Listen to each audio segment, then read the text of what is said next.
They've kind of they've blended into the mix.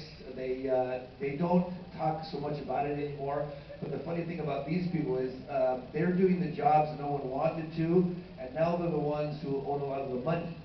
The garbage trucks, the textile industry, the leather works, even the pachinko parlors who make. I think the pachinko does probably 20, 30 billion dollars a year in business, and these are things no one else wanted to touch, and so these people have actually become very good at it. So I don't think they really care anymore what they're called because they're making a lot of money now. A lot of them are trying to blend in.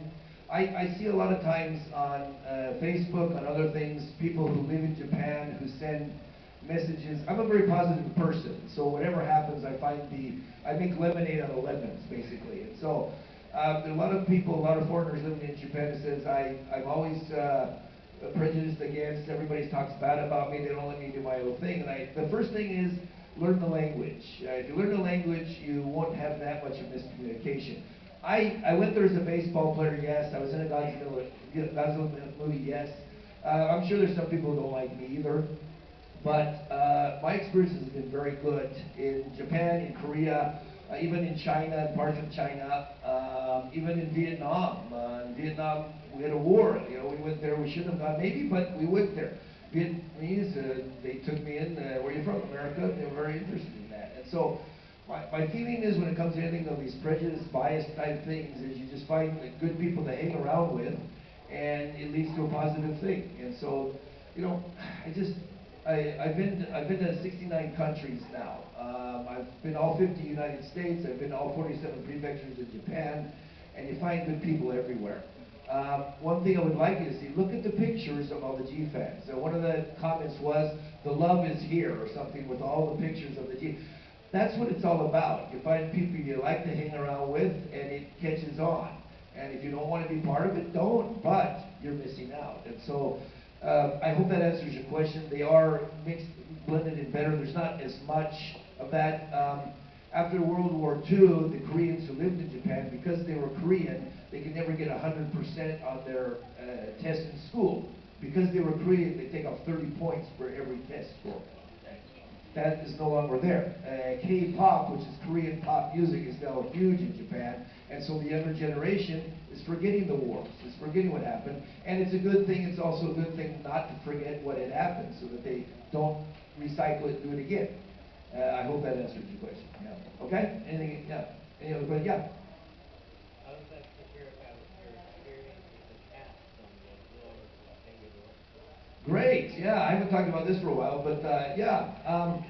The movie I was in, most of the people here, I've been here 20 years now, and so they've pretty much heard my story. Everybody's going, yeah, I heard that already. But those of you who are new here, I was cast in Godzilla vs. King Ghidorah for a couple of reasons. The timing was really good, for one. I was doing a radio program where we were talking live to other countries around the world, and at the time we didn't have Skype, so you're talking phone lines, and we were probably going through about $3,000 to $4,000 a month just on the phone bill for this program we're doing. But Kazuki Omori, sorry, that was Japanese. Kazuki Omori, who's the director of the movie, was one of the guests on the show. And so, because of my connection with Paramount and stuff, we got people like Michael Douglas, Sho Kosugi, who's Kane Kosugi's father, a lot of the famous directors. We got them on the show. We even got Schwarzenegger on it once, and so we did this radio program together. And when he was about to he just finished making Violante, and it dived in the theaters at the beginning. Now everybody likes it, but it dived in the beginning. They needed to think outside the box. And he wanted to use some foreigners, and so he stopped the American actual army, in some of those scenes on the island where the dinosaur is. And they wanted to use some famous foreigners in Japan. I was not quite as famous as the guy who said, take that, you dinosaur. He's actually a lawyer by trade, but he's famous in Japan. He just wrote a best-selling book in Japan as well. But some of these guys were famous. Chuck Wilson, who's the bad guy in the movie, he's also famous. They were more famous than I was, but thanks to M11, I became more famous than them. And so we'd done the radio program together, and I had gone out of my way to find guests for the radio program that Omori would love to have. And so anything that had to do with movies, we were talking about it. And so, and he wanted someone who was fast and agile. I was playing professional baseball at the time, and so I'm actually bigger now upstairs than I was then. I had a lot of really big legs at the time for playing baseball, and so I was fast and I was up for it. And the only problem I had is I spoke the Osaka dialect, and you're supposed to speak the Tokyo dialect when you're in a movie. So I said, give me a script, I'll speak anything you want me to. And so my audition was, how fast can you run? Pretty fast. Okay, you got the job. Basically, that was it. And then it was actually a small part that got bigger and bigger and bigger as it went along. And so it actually became a very good part for me. That connected me to Ultraman, actually, and I was Ultra 721, the 21st century Ultraman in Naos. And so I saved the world from aliens again, and I'm the one who picked up Godzilla and threw him in the ocean, becoming King Ghidorah. So, pretty cool. Yeah. Okay, did that answer your question? Oh, the cast members. Megumi and I have been friends all the time. Anna, who passed away a few years ago, she and I were really good friends. She did a lot of play acting. So she would come to Osaka and other places. We'd always get together and have tea, if nothing else. It has nothing to do with Godzilla versus King Ghidorah exactly, but I meet with Takurada every so often. Bean Furia, Mr. Ultraman, some of the people from the cast, like Suzuki-san, Sasaki-san, people like that. I meet them for tea or whatever else every so often. So most of them are still in pretty good shape. Megumi she was sick for a number of years. She's now getting better, so I'm glad she was able to come this time, and this is a blessing. And we have the Heisei on parade this time, and so I really appreciate that. I hope that answers your question.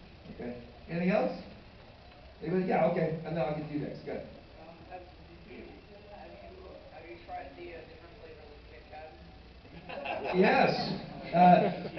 Green tea Kit Kats, I really didn't like it at the beginning, but it grew on me, and I got hair on my tongue now. The funny thing about that is this is great for if you ever go to Korea, go through Japan and then go to Korea, buy a lot of green tea flavored Kit Kats and give them to the Koreans. They love them. And so you become a community, a international. You're better than a politician, man. Green Kit Kats, green flavored Kit Kats are great. Green tea.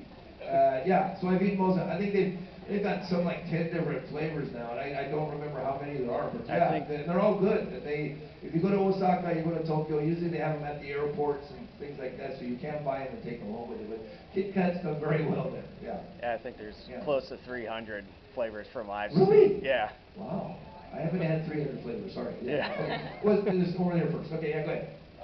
She's had her hand up for a long time. Oh, where? Oh, sorry. Didn't see it. Go ahead.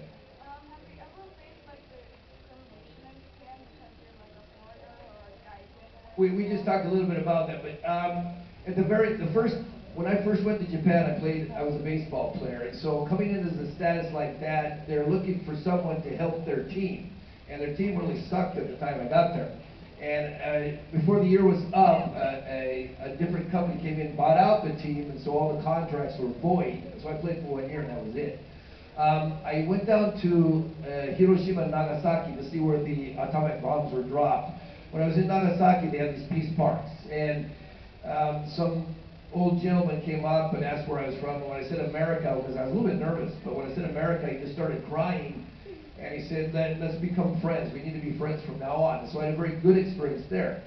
When I went to Hiroshima one time, I had the similar experiences as well. But one guy, after hearing his story, apparently his brother was a kamikaze pilot, died in the war and everything for the emperor and for whatever else. And he was a little bit upset that I was from America. But I just basically, I spoke enough Japanese at the time, a little Japanese, so I didn't really understand what he was saying that much. But I just said, daijoubu, daijoubu, it's okay, my friend, and I ran away as fast as I could. And I'm really fast, so.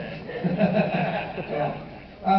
But no, since then, no, you make your own world, that's just what it is. If you're going to complain, any foreigner who comes to Japan who complains about making $40 an hour teaching English, tell them to go home. $40 an hour is $40 an hour, right. That's a lot of money. And so if you don't like teaching English, work on something else. As a child, my father is from New York, my mother is from California, and they met somewhere in the middle and they had me. And so I've got both the East Coast and the West Coast blood. I'm from my roots are from Germany and Russia and other places in Europe.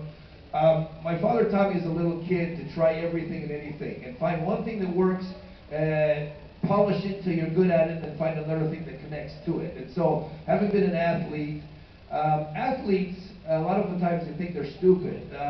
Most quarterbacks are not stupid. Most pitchers are not stupid because they've got to think of the next play. They've got to think of the next thing. One side story really quick. When World War II was over, Japan had lost the war. America and Japan were trying to get back together. A lot of the companies that had been destroyed in Japan, they brought in ex-American football players to help set things up again. Not because they're powerful, because they can think strategy. And you probably have never heard this before, but I've talked to a number of older presidents who actually said that. They brought in a few quarterbacks from different teams. They didn't care what team it was. The Green Bay Packers, no, we don't want them. Bring in the 49ers. They didn't care about that, but they had a certain strategy of teamwork. And so they actually came in as advisors of things like this. I have a good friend who, he passed away as well a while ago. He came to Japan right after World War II. He's a great story. I wish I had 3 hours to talk. He was a famous magician in Las Vegas in the 20s. He became a pastor at the Old North Church, where, what's the one if by land, two if by sea. The Lathers was, he became the pastor of the North Church. And then he decided to become a reporter for the Chicago Tribune or Times or whatever else. And then he went to Japan, not realizing he needed a visa to get in. He got there, MacArthur happened to be in the room. He says, we're going to go visit the son of the Showa Emperor, who's now the present emperor. We're going to visit the son. And is there anything anybody can do here that's interesting? And the guy's waiting for his visa, probably going to get sent home. He raises his hand and says, I'm a magician. And so my friend is in the Mainichi newspaper with the present-day emperor when he was 15, and he's doing the disappearing bird out of the cage trick. And so I've seen a lot of that. I've heard a lot of things from these different people who were actually there during that time.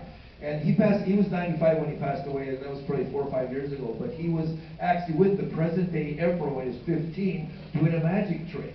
And so I've heard all his stories as a child.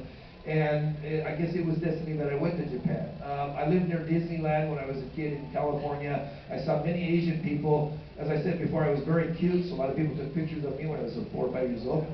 And a lot of Asian people, and they always say they were Japanese because, they had the money at the time, a lot of Japanese in the area. So it was kind of destiny that I came. So I wasn't really discriminated against, and I think you just build your own world. And so find people that agree with stuff you like, and it doesn't matter where you're from.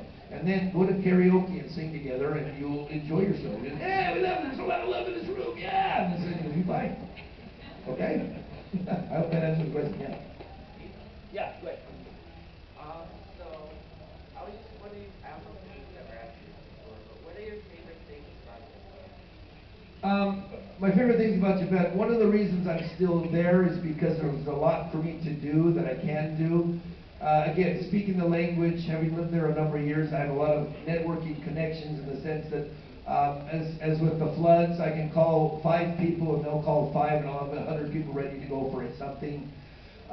They're very group oriented. I was told in the beginning, this is maybe not discriminatory, but I was told in the beginning I'd never understand how the Japanese people think.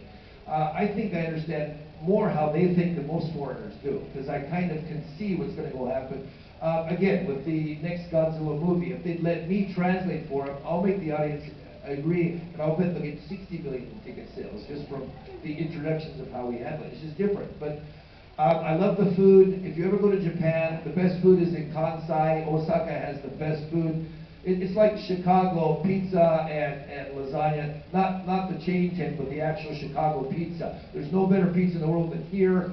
You go to Osaka, it's a Japanese pizza called the okonomiyaki, which it's just, you put anything you like on it, seafood, anything else, they cook. It's like a big hot pancake or something. It's delicious. Yakisoba, which is Japanese spaghetti, excellent. And if you ever want to eat the best beef in the world, you go to Kobe. Kobe beef. It's expensive, so save up your money or find a good friend who'll pay for you. But it's delicious. I mean, it just melts in your mouth and not in your hands. It's really, but they got great food and the people are friendly. I always say California and Osaka are alike. You got a lot of Southern California, they're all kind of, funny and happy to go along, so are Osakans, and they love to laugh.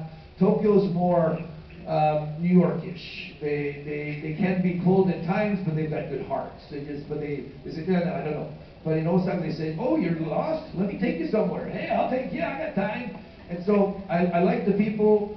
I like having a challenge every day. My schedule, I teach at a university and a high school, but I also do seminars. I did about 112 seminars already this year. I've traveled all over the world. I just came back from Dubai. I went to they have the world's biggest expo in Dubai. $5 billion goes through that in 2 weeks. For the expo. I went there as a Japanese representative, and so they wanted a yes or no man, and so they sent me. So, oh yes, no. I said, no. I'm from Japan. They said, you aren't? No, I'm American, but I'm in Japan. I'm there as a representative of Japan. So they don't know what to do with me. It's kind of like Trump. No one knows what to do with him. So. Yeah. Anyway, yeah, okay. I hope that answered your question, yeah. Yeah, go ahead.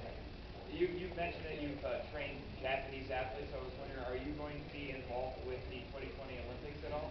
Yes. The interesting story here is I'm good at building basics, and so I've taught Pilates for probably 30 years. I learned when I was a kid in junior high school when I was living in California. Everybody said, yeah, it's for sissies, only girls do that. But I said, no, this is going to be really good one of these days. And it's a big thing all over the world now. 12 years ago, the Olympics, when the synchronized swimming team won the silver medal, the whole team won the silver medal, I was involved with that team. 4 years later, I was also involved with the team, and they won silver again. 4 years after that, they decided they didn't need me, they didn't get anything. And so I said, well, maybe I was helping someone. I'm working with some judo wrestlers. My forte is not judo, but I teach inner muscle training, Pilates, stamina training. Again, I use things like this, and I put them on a program. Have you ever heard of Tabata? It's a Japanese word, but it's an exercise program where you go 20 seconds as hard as you can, and you take 10 seconds off. 20-10, 20-10, 20-10. I've actually been doing it my whole life, and I didn't know it actually had a Japanese name associated with it. But when I was at Little League in California, our coach was a fireman, and so he put us through these things all the time. And I never understood why I had to take a hose to become a baseball player, but we'd always give us a hose and we run with a hose. But it was just 20 seconds on, 10 seconds off, and so I build these athletes stamina. And so one of the girls who won the gold 2 or 3 times, she smashed her hand so many times she didn't have a grip anymore. And being a judo wrestler, you have to have a grip to grab the other person's gi or you lose. And so we had to work with her a couple of years till the next world tournament, and she won gold again. So I have 24 silver medalists, 2 gold medalists. The women's female boxing champion of the world 3 times is also a girl that I taught. The #1 golf ball driver, women, she's 18 now, she's just becoming pro. She hits 320 yards. I've been working with her for the last 3 years, and she had lower back pain. And so we fixed the back pain, and she hits 320 yards now, and she'll be an up-and-coming thing. I have worked with Tiger when he was at his peak. I've worked with David Beckham. I've worked with Ichiro. I've worked with Matsui, who's also Godzilla. Just a couple of days as an advisor, basically. Not that I'm their personal coach or anything, but they always want an outside opinion and things like that. So I see things, I can see people and see what's wrong with them. A lot of times it's their brain, but there's not much I can do there, so shake it up a little bit. But I put them on good, give them good things to do and make sure that they continue to do those good things that leads them in a good direction. And so my father, he passed away a few years ago of cancer, but a week before he passed away, he was 70 years old, but he was hitting golf balls 300 yards. My mother, I have 5 brothers and sisters, 6 children. My mother had 6 kids, and she can still get into her wedding dress now. Oh, wow. Yeah, and so I taught her many years ago, and she just continues to do exactly what I've taught her many years ago. And she went on a cruise a few weeks ago. Usually you get really fat on a cruise. She grabbed everybody she could find and said, let me teach you what my son taught me. And she's got all these people having to do Pilates on the floor. And so I said, we don't want to eat, we want to eat. No, you got to do Pilates, then you can eat. So my mother still wears a wedding dress, so that's something I can brag about. So I have helped a number of athletes in the world. I don't usually talk about myself so much. I'm just kind of someone that just goes out and does things. You don't see a lot of pictures of me personally on Facebook because I have a famous uncle who is very rich, who wants his name on everything. He just passed away too, but he wanted his name on everything, so he gives $10 million to an association to put his name on the building. And I don't like that. I don't. It's great that he puts out the money. It's great to do that. I like to be the ninja behind the scenes who gets things done, and just the quiet, the humility and just knowing you've done something good for everybody. That's what I try to do. So we won't get to see an M11 exercise video series? That I will try to put together. It's in the works. I think we should do it. And I will have the run at the end so everybody can finish. Thank you. Yeah, that's great. Yeah, okay. Right there, yeah. I was wondering, what position did you play in baseball and what Japanese teams did you play for? I played for only one Japanese team. I was in minor leagues for the California Angels here. I was drafted for a Japanese team called the Hawks. They're called the SoftBank Hawks now. They were called the Nankai Hawks when I got there. It was an Osaka team that has now gone down to southern Japan. Fukuoka is where they are now. I wanted to meet Sarahara O, who's, as I said before, the #1 baseball home run hitter in the world. As I had 1 year contract, the team got bought out, and as I was quitting my 1 year, he came in as manager, and I just really wish I had met him and had been able to work with him. I would have done better. I was throwing 150 kilometers an hour. What is that? 91, 92 miles an hour fastball. I was a pitcher. I was famous for what's called a slurve. It's a slider curve where it moves like a slider that drops off at the end like a curveball. And so I was famous for that. But I only got to play a year, and so every so often I'll find someone who says, I got your autograph for so many years ago when you were a baseball player, and so that was kind of cool. I'm more famous here in the States for Godzilla than in Japan now. A lot of people forget who I am. I was in a famous TV program called, it doesn't matter what it's called, you wouldn't know what it was anyway. It was a variety program every week, and I was on 2 programs. A comedy play that does a comedy play on TV every week, and then another one where I go out into town and as a token foreigner, and I say, well, I'd like to join your baseball team today. Can I just help? And they didn't realize I was an ex-professional, and so when you get these amateurs playing in, then I throw this ball, and they go, what was that? and so we go out and show the muscle of this variety program I was doing, and the other one was stand-up comedy, because you've seen, Perfect, Caddyshack, and the other movie he did, Lost in Translation. That's my life story. I will, some of these comedy things that they do, I'll talk for 5 minutes in English and have a translator doing this comedy play, and he'll say, yes. And, wait, that's all he said? He's just talking for 5 minutes. No, that's what he said. Yes. He said yes, and it was this long? Yeah. And then I'll just talk very slowly, and the Japanese translator will go for 5 minutes in Japanese. And so exactly like Bill Murray with the Suntory commercial and stuff like that. I mean, they wrote that story for me. It's exactly my story. And so I hope that answered your question. Yeah. Okay. Okay. Right over there in the back. Okay. Yeah, so, what, in your opinion, is the biggest cultural difference between America and Japan? My first instinct is it's identification of yourself. I think Americans know who they are more, even though we're a melting pot of many different people. We seem to know more of who we are. The Japanese, I think, in the old days they knew who they were, and nowadays I'm not quite sure they do. They try to pull in the best of all worlds, but they are pulling in the best of other worlds, and they're pulling in the bad as well. And so I see identity crisis a little bit in Japan right now. I think if the politicians, especially the prime minister, would up his game a little bit, I think that they'd find their identity more. They just lost in the World Cup. They've got a great soccer team. Their only problem is when you hear the Belgians and the other people talking, they were winning against Belgium 2-0, and they ended up losing 3-2. The Belgians, hearing them talk, they said they weren't worried about beating them because they were gifted as athletes, but they didn't have the heart of soccer yet. And that's a European talking, so I don't, because they love soccer. But Brazil lost too, and so I think if they can find their identity, get back, not exactly samurai-ish